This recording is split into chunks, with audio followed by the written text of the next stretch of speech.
ಒಂದು simple picnic ಅದಂಗೆ ಪುರಾಣದ ಅತಿದೊಡ್ಡ ಯುದ್ಧಕ್ಕೆ ಬೀಜ ಬಿತ್ತಿತು. ಕೇಳೋದಿಕ್ಕೆ ವಿಚಿತ್ರ ಅನ್ಸ್ಬಹುದು ಅಲ್ವಾ? ಆದ್ರೆ ಇದೇ ನಿಜ. ಬನ್ನಿ ಆ ವಿಷಪೂರಿತ ಪಿಕ್ನಿಕ್ನ ಕಥೆಯನ್ನೊಮ್ಮೆ ನೋಡೋಣ. ಹೌದು, ಎಲ್ಲದರ ಶುರುವಾತಾಗಿದೆ ಆ ಒಂದು ಪಿಕ್ನಿಕ್ನಿಂದ. ನೋಡೋಕೆ ಎಲ್ಲವೂ ಚೆನ್ನಾಗಿಯೇ ಇತ್ತು, ಆದ್ರೆ ಆ ಪಿಕ್ನಿಕ್ನ ಹಿಂದೊಂದು ದೊಡ್ಡ ಸಂಚು ಅಡಗಿತ್ತು. ಸರಿ, ಹಾಗಾದ್ರೆ ಕಥೆ ಶುರುವಾಗೋದು ಎಲ್ಲಿಂದ?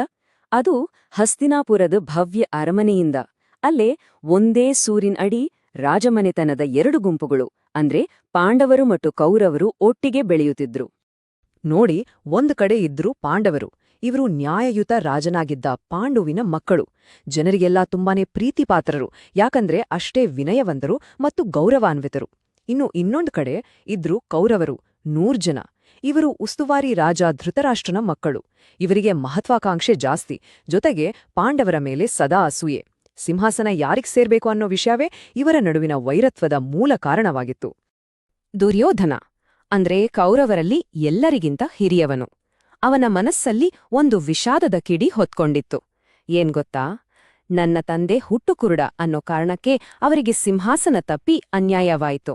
ನಿಜವಾಗ್ಲೂ ಪಾಂಡುವಿಗಿಂತ ಮೊದಲು ನನ್ನ ತಂದೆಯೇ ರಾಜನಾಗ್ಬೇಕಿತ್ತು ಅಂತ. ಇದೇ ಯೋಚನೆ ಅವನ ಮಹತ್ವಾಕಾಂಕ್ಷೆಯ ಬೆಂಕಿಗೆ ಇನ್ನಷ್ಟು ತುಪ್ಪ ಸುರಿದ ಹಾಗಾಯಿತು. ದುರ್ಯೋಧನನಿಗೆ ಪಾಂಡವರ ಮೇಲೆ ದ್ವೇಷ ಇರೋದಕ್ಕೆ ಇನ್ನೊಂದು ದೊಡ್ಡ ಕಾರಣ ಅಂದ್ರೆ ಅದು ಭೀಮ. ಅಬ್ಬಾ, ಎಂಥ ಬಲಶಾಲಿ ಅವನೋ! ಪಾಂಡವರಲ್ಲೇ ಅತ್ಯಂತ ಶಕ್ತಿವಂತ. ಅವನು ತಮಾಷೆಗಾಗಿ ಕೌರವರನ್ನ ಸುಮ್ಮನೆ ಬಿಡ್ತಿರ್ಲಿಲ್ಲ. ಕುಸ್ತಿ ಆಟದಲ್ಲಿ ಅವರನ್ನ ಮಣ್ಣು ಮುಕ್ಕಿಸ್ತಿದ್ದ. ಅಷ್ಟೇ ಅಲ್ಲ, ಅವರು ಮರ ಹತ್ತಿ ಕೂತ್ರೆ ಭೀಮ ಹೋಗಿ ಇಡೀ ಮರವನ್ನೇ ಅಲುಗಾಡಿಸಿ ಹಣ್ಣುಗಳು ಉದ್ರಿದ ಹಾಗೆ ಅವರನ್ನ ಕೆಳಗೆ ಬೀಳಿಸ್ತಿದ್ದ. ಇದೆಲ್ಲ ದುರ್ಯೋಧನನ ಅಸೂಯೆಯನ್ನ ಮತ್ತಷ್ಟು ಕೆರಳಿಸಿತ್ತು. ಹೀಗೆ ದಿನೇ ದಿನೇ ದ್ವೇಷ ಜಾಸ್ತಿಯಾಗಿ ದುರ್ಯೋಧನ ಒಂದು ನಿರ್ಧಾರಕ್ಕೆ ಬಂದ. ಹೇಗಾದ್ರೂ ಮಾಡಿ ಭೀಮನನ್ನ ತನ್ನ ದಾರಿಯಿಂದ ಪೂರ್ತಿಯಾಗಿ ಸರಿಸಲೇಬೇಕು ಅಂತ. ಇದಕ್ಕಾಗಿಯೇ ಅವನು ಒಂದು ಕ್ರೂರವಾದ, ಭಯಾನಕವಾದ ಸಂಚನ್ನ ರೂಪಿಸ್ತಾನೆ. ಆ ಸಂಚಿನ ಭಾಗವಾಗಿಯೇ ಎಲ್ಲರೂ ಒಂದು ದಿನ ನದೀ ತೀರಕ್ಕೆ ಪಿಕ್ನಿಕ್ಗೆ ಹೋಗಿದ್ರು. ಅಲ್ಲಿ ದುರ್ಯೋಧನ ತನ್ನ ತಮ್ಮಂದಿರಿಗೆ ಹೀಗೆ ಹೇಳ್ತಾನೆ, ಸ್ವಲ್ಪ ತಾಳಿ, ಇನ್ನೇನು ಕೆಲವೇ ದಿನಗಳಲ್ಲಿ ಭೀಮ ಅನ್ನೋ ಮುಳ್ಳು ನಮ್ಮ ದಾರಿಯಿಂದ ಶಾಶ್ವತವಾಗಿ ದೂರ ಆಗುತ್ತೆ. ಆ ಕ್ಷಣದಲ್ಲಿ ಅವರೆಲ್ಲರಿಗೂ ಗೊತ್ತಾಯ್ತು, ಇದು ಕೇವಲ ಒಂದು ಪಿಕ್ನಿಕ್ ಅಲ್ಲ ಅಂತ. ಹಾಗಾದ್ರೆ ಏನಾಗಿತ್ತು ದುರ್ಯೋಧನನ ಪ್ಲಾನ್? ತುಂಬಾನೇ ಕುತಂತ್ರದಿಂದ ಕೂಡಿತ್ತು ಅದು. ಮೊದಲನೇದಾಗಿ, ಪಾಂಡವರನ್ನೆಲ್ಲ ಪ್ರೀತಿಯಿಂದ ನದಿ ತೀರದ ರೆಸಾರ್ಟ್ಗೆ ಪಿಕ್ನಿಕ್ ಅಂತ ಕರೆಯೋದು. ಎರಡನೇದಾಗಿ, ಭೀಮ ಮಹಾ ತಿಂಡಿಪೋತ ಅಂತ ಎಲ್ಲರಿಗೂ ಗೊತ್ತಿತ್ತು. ಹಾಗಾಗಿ ಅವನನ್ನೊಬ್ಬನನ್ನೇ ಪ್ರತ್ಯೇಕಿಸಿ ನಿನಗಾಗಿಯೇ ವಿಶೇಷ ಅಡುಗೆ ಮಾಡಿಸಿದ್ದೇವೆ ಅಂತ ಹೇಳೋದು. ಇನ್ನು ಕೊನೆಯ ಹಾಗೂ ಅತ್ಯಂತ ಕ್ರೂರವಾದ ಹೆಜ್ಜೆ, ಆ ಪ್ರತಿಯೊಂದು ಸ್ಪೆಷಲ್ ಡಿಶ್ನಲ್ಲೂ ಮಾರಣಾಂತಿಕ ವಿಷವನ್ನ ಬೆರೆಸೋದು. ಪಾಪ ಭೀಮ ತುಂಬಾನೇ ಮುಗ್ಧ ಸ್ವಭಾವದವನು. ಅವನಿಗೆ ಇದರ ಬಗ್ಗೆ ಸಣ್ಣ ಅನುಮಾನ ಕೂಡ ಬರ್ಲಿಲ್ಲ. ತನ್ನ ಕಸಿನ್ನ ಈ ಕ್ರೂರ ಪ್ಲಾನ್ ಬಗ್ಗೆ ಅರಿವೇ ಇಲ್ಲದೆ ತನಗಾಗಿ ತಂದಿಟ್ಟ ವಿಷ ಬೆರೆಸಿದ ಎಲ್ಲಾ ಆಹಾರವನ್ನು ರುಚಿಯಾಗಿ ತಿಂದೇ ಬಿಟ್ಟ. ಆಹಾರ ತಿಂದಾಯ್ತು. ಈಗ ನಿಧಾನವಾಗಿ ಆ ಘೋರ ವಿಷ ತನ್ನ ಕೆಲಸ ಶುರು ಮಾಡಿತ್ತು. ಆ ಬಲಿಷ್ಠ ಭೀಮನ ದೇಹದ ಮೇಲೆ ಅದರ ಪರಿಣಾಮ ಆಗೋಕೆ ಶುರುವಾದಾಗ ಮುಂದೇನಾಗತ್ತೆ ಅನ್ನೋ ಕುತೂಹಲ ಎಲ್ಲರಲ್ಲೂ ಮನೆ ಮಾಡಿತ್ತು. ವಿಷದ ಪ್ರಭಾವದಿಂದ ಭೀಮನಿಗೆ ಮೆಲ್ಲಗೆ ನಿದ್ದೆ ಬರಲಾರಂಭಿಸಿತು. ನೋಡ್ತಿತ್ತಂತೆ ಅವನು ಪ್ರಜ್ಞೆ ತಪ್ಪಿ ಗಾಢ ಕೋಮಾ ಸ್ಥಿತಿಗೆ ಜಾರಿದ. ಅಬ್ಬಾ, ಇದೇ ಸರಿಯಾದ ಸಮಯ ಅಂತ ಕಾಯ್ತಿದ್ದ ದುರ್ಯೋಧನ ಮತ್ತು ಅವನ ತಮ್ಮಂದಿರು ತಕ್ಷಣ ಭೀಮನ ಕೈಕಾಲುಗಳನ್ನ ಗಟ್ಟಿಯಾದ ಹಗ್ಗಗಳಿಂದ ಕಟ್ಟಿಹಾಕಿದ್ರು. ಆಮೇಲೆ ಅವನ ಪ್ರಜ್ಞಾಹೀನ ಶರೀರವನ್ನು ಎಳೆದುಕೊಂಡು ಹೋಗಿ ರಭಸವಾಗಿ ಹರಿತಿದ್ದ ನದಿಯ ಆಳಕ್ಕೆ ಎಸೆದುಬಿಟ್ರು. ತಾನು ಮಾಡಿದ ಈ ಘೋರ ಕೃತ್ಯವನ್ನ ಮುಚ್ಚಿ ಹಾಕಬೇಕಲ್ಲ, ಅದಕ್ಕೆ ದುರ್ಯೋಧನ ಉಳಿದ ಪಾಂಡವರ ಹತ್ತಿರ ಹೋಗಿ ಭೀಮ ಈಗಾಗಲೇ ಅರಮನೆಗೆ ಹೊರಟು ಹೋದ ಅಂತ ಒಂದು ದೊಡ್ಡ ಸುಳ್ಳು ಹೇಳಿದ. ಪಾಪ ಅದನ್ನು ನಂಬಿದ ಪಾಂಡವರು ಏನೂ ಅರಿಯದೆ ಹೊರಟು ಹೋದ್ರು. ಇತ್ತ ಕೌರವರು ಯಾರಿಗೂ ಅನುಮಾನ ಬಾರದ ಹಾಗೆ ಅಲ್ಲಿಂದ ಜಾಗ ಖಾಲಿ ಮಾಡಿದ್ರು.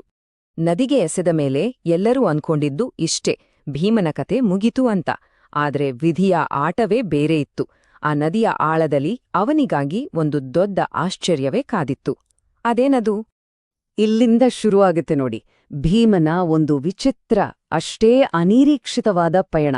ಅವನನ್ನು ಸಾವಿನ ದವಡೆಯಿಂದ ಪಾರು ಮಾಡಿದ್ದೇ ಈ ಪಯಣ. ಕೇಳೋದಕ್ಕೆ ಆಶ್ಚರ್ಯ ಆಗ್ಬೋದು, ಅದೇ ಅವನನ್ನ ಉಳಿಸಿದ್ದು ಮತ್ತಷ್ಟು ವಿಷ. ಹೌದು, ವಿಷವೇ ಅವನ ಪ್ರಾಣ ಉಳಿಸಿದ್ದು. ಹೇಗೆ ಅಂತೀರಾ? ದೈವಿಕ ಸರ್ಪಗಳಾದ ನಾಗಗಳ ಲೋಕದಲ್ಲಿ ವಿಷವೇ ವಿಷಕ್ಕೆ ಮದ್ದಾಯಿತು. ನೋಡಿ ಏನಾಯ್ತು ಅಂದ್ರೆ ಭೀಮನ ದೇಹ ನೇರವಾಗಿ ಮುಳುಗಿದ್ದು ನಾಗಗಳ ಲೋಕಕ್ಕೆ. ಅವನ ಪತನದಿಂದ ಅಲ್ಲಿನ ದೈವಿಕ ಸರ್ಪಗಳಿಗೆಲ್ಲ ತೊಂದರೆ ಆಯ್ತು. ಕೋಪದಿಂದ ಅವೆಲ್ಲ ಅವನನ್ನ ಪದೇ ಪದೇ ಕಚ್ಚಿದ್ವು. ಆದ್ರೆ ಆಗಿದ್ದೇ ಒಂದು ಅದ್ಭುತ. ಆ ಸರ್ಪಗಳ ವಿಷ ಭೀಮನ ದೇಹದಲ್ಲಿದ್ದ ವಿಷಕ್ಕೆ ಆಂಟಿಡೋಟ್ ತರಹ ಕೆಲಸ ಮಾಡಿ ಅವನನ್ನ ಕೋಮಾದಿಂದ ಎಚ್ಚರಗೊಳಿಸ್ಬಿಡ್ತು. ಇದಕ್ಕಿಂತ ದೊಡ್ಡ ಅದ್ಭುತ ಬೇಕಾ? ಅಷ್ಟೇ ಅಲ್ಲ, ಅಲ್ಲಿ ಅರ್ಕ ಅಂತ ಒಬ್ಬ ನಾಗ ಹಿರಿಯ ಇದ್ರು. ಅವರು ಭೀಮನನ್ನ ನೋಡಿ, ಅರೆ, ಇವನು ನಮ್ಮ ದೂರದ ಸಂಬಂಧಿ, ನನ್ನ ಮೊಮ್ಮಗ ಅಂತ ಗುರುತಿಸ್ಬಿಟ್ರು. ಈ ವಿಷಯ ನಾಗರಾಜನಾದ ವಾಸುಕಿಗೆ ತಿಳಿದಾಗ ಅವನು ಭೀಮನಿಗೆ ತುಂಬಾ ಅದ್ಧೂರಿಯಾಗಿ ಸ್ವಾಗತ ಕೋರ್ದ. ನಾಗರಾಜ ವಾಸುಕಿ ಸುಮ್ಮನಾಗಲಿಲ್ಲ. ಅವನು ಭೀಮನಿಗೆ ರಸ ಅನ್ನೋ ಒಂದು ದಿವ್ಯ ಪಾನೀಯವನ್ನ ಕೊಟ್ಟ. ಅದು ಸಾಮಾನ್ಯ ಪಾನೀಯ ಆಗಿರ್ಲಿಲ್ಲ, ಅದೊಂದು ಶಕ್ತಿವರ್ಧಕ. ಭೀಮ ಬರೋಬ್ಬರಿ 8 ಮಡಕೆಗಳಷ್ಟು ರಸವನ್ನ ಕುಡಿದು ಸಾವಿರಾರು ಆನೆಗಳ ಬಲವನ್ನ ತನ್ನದಾಗಿಸಿಕೊಂಡ. ಸರಿ, ಈಗ ಭೀಮ ಮೊದಲಿಗಿಂತ ಹೆಚ್ಚು ಶಕ್ತಿಶಾಲಿಯಾಗಿ, ಹೆಚ್ಚು ಬುದ್ಧಿವಂತನಾಗಿ ಅರಮನೆಗೆ ವಾಪಸ್ ಬಂದ. ಆದರೆ ಈ ಹತ್ಯಾ ಪ್ರಯತ್ನದ ನಂತರ ಅರಮನೆಯ ವಾತಾವರಣವೇ ಸಂಪೂರ್ಣವಾಗಿ ಬದಲಾಗಿತ್ತು. ನಾಗಲೋಕದಲ್ಲಿ 8 ದಿನಗಳ ಕಾಲ ನಿದ್ರೆಯಲ್ಲಿದ್ದ ಭೀಮ ಈಗ ಹೊಸ ಶಕ್ತಿಯೊಂದಿಗೆ ಮನೆಗೆ ವಾಪಸ್ ಬಂದಿದ್ದ. ಅವನನ್ನ ನೋಡಿದ ಕುಟುಂಬದವರಿಗೆ ಒಂದು ಕಡೆ ಆಘಾತ, ಇನ್ನೊಂದು ಕಡೆ ನಿರಾಳ. ಆದ್ರೆ ಅವನನ್ನು ಕೊಲ್ಲೋಕ್ಕೆ ಪ್ಲಾನ್ ಮಾಡಿದ್ರಲ್ಲ, ಅವರಿಗಿದು ನಂಬೋಕ್ಕೆ ಆಗದಂತಹ ದೊಡ್ಡ ಶಾಕ್ ಆಗಿತ್ತು. ಈ ಘಟನೆಯ ನಂತರ ಏನಾಯಿತು? ಪಾಂಡವರು ಮತ್ತು ಕೌರವರ ನಡುವೆ ಒಂದು ರೀತಿ ಸೈಲೆಂಟ್ ವಾರ್ ಶುರುವಾಯಿತು. ಹೊರಗಡೆಗೆ ಎಲ್ಲರ ಮುಂದೆ ಪಾಂಡವರು ಏನೂ ಆಗೇ ಇಲ್ಲ ಅನ್ನೋ ಹಾಗೇ ಇದ್ರು. ಕೌರವರು ಕೂಡ ಬಾಯ್ಬಿಡ್ಲಿಲ್ಲ. ಆದ್ರೆ ಒಳಗೊಳಗೆ ಈ ಪಿತೂರಿಯಿಂದ ಪಾಂಡವರು ಬೆಚ್ಚಿಬಿದ್ದಿದ್ರು, ಇನ್ನು ಮುಂದೆ ಹುಷಾರಾಗಿರ್ಬೇಕು ಅಂತ ನಿರ್ಧರಿಸಿದ್ರು. ಇನ್ನೊಂದು ಕಡೆ ಭೀಮ ವಾಪಸ್ ಬಂದಿದ್ದನ್ನ ನೋಡಿ ಶಾಕ್ ಆಗಿದ್ದ ಕೌರವರು ಮುಂದಿನ ಪ್ಲಾನ್ ಏನು ಅಂತ ಹೊಸ ಸಂಚುಗಳನ್ನ ರೂಪಿಸೋಕೆ ಶುರು ಮಾಡಿದ್ರು. ಹೀಗೆ ದ್ವೇಷದ ಮೊದಲ ರಕ್ತ ಹರಿಸುವ ಪ್ರಯತ್ನ ನಡೆದೋಯ್ತು ಮತ್ತು ಅಣ್ಣ ತಮ್ಮಂದಿರ ನಡುವಿನ ವೈರತ್ವ ಇನ್ನಷ್ಟು ಹೆಚ್ಚಾಯಿತು. ಆದ್ರೆ ಒಂದು ಪ್ರಶ್ನೆ ಕಾಡುತ್ತೆ. ಮುಂದಿನ ಬಾರಿ ಯಾವುದೇ ಕಾರಣಕ್ಕೂ ವಿಫಲವಾಗದಂಥ ಸಂಚನ್ನು ರೂಪಿಸಿದ್ರೆ ಏನಾಗ್ಬಹುದು? ನಿಜ ಹೇಳಬೇಕಂದ್ರೆ ಈ ಒಂದು ಘಟನೆ ಮುಂದೆ ಬರಲಿದ್ದ ಆ ಮಹಾ ಸಂಘರ್ಷಕ್ಕೆ, ಆ ಕುರುಕ್ಷೇತ್ರ ಯುದ್ಧಕ್ಕೆ ಅಡಿಪಾಯ ಹಾಕಿತ್ತು.